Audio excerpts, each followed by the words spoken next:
I'm Curt Bennett, and after 10 years in the NHL, I'm in my second season in the Japanese Hockey League. And today, I'd like to show you just what hockey's like here in the Orient.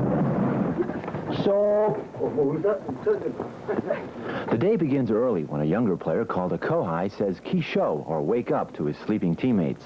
The team lives together in a clubhouse during the season. Even the married players live in the clubhouse, apart from their families. Everyone sleeps on a floor of straw-like material called tatami, in sleeping bag-like beds called futon. The Japanese conserve space whenever possible, and the futons are rolled up and stored away so the room can become a dining room. While the team cook prepares breakfast, the younger players spread small tables. Koike-san doles out the most popular food served with every meal, rice. Another younger player, Akio-san, ladles the soup. A Japanese breakfast includes such tantalizing foods as raw eggs, fermented beans, pickled plums, salmon, and seaweed. Japanese culture stresses the group over the individual. The team eats, sleeps, meets, and exercises together.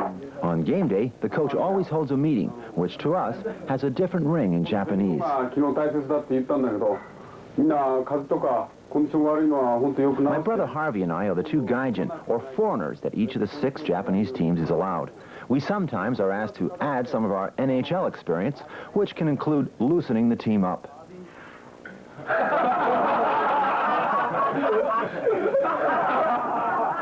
As different as the culture is, the players prepare for the game the same way as North Americans. One difference is that each player sharpens his own skates, something very few professional hockey players do on their own.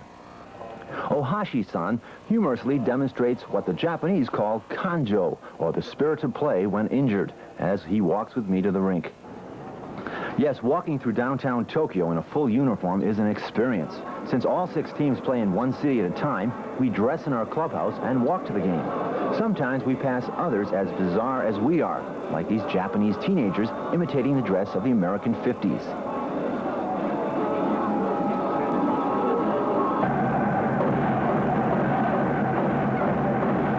Each team has its own cheerleaders who prepare the crowd Japanese style.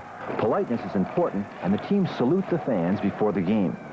They salute the opposing team, then the captains approach the referees together to bow their respect. A Japanese referee wields more authority and respect than a North American.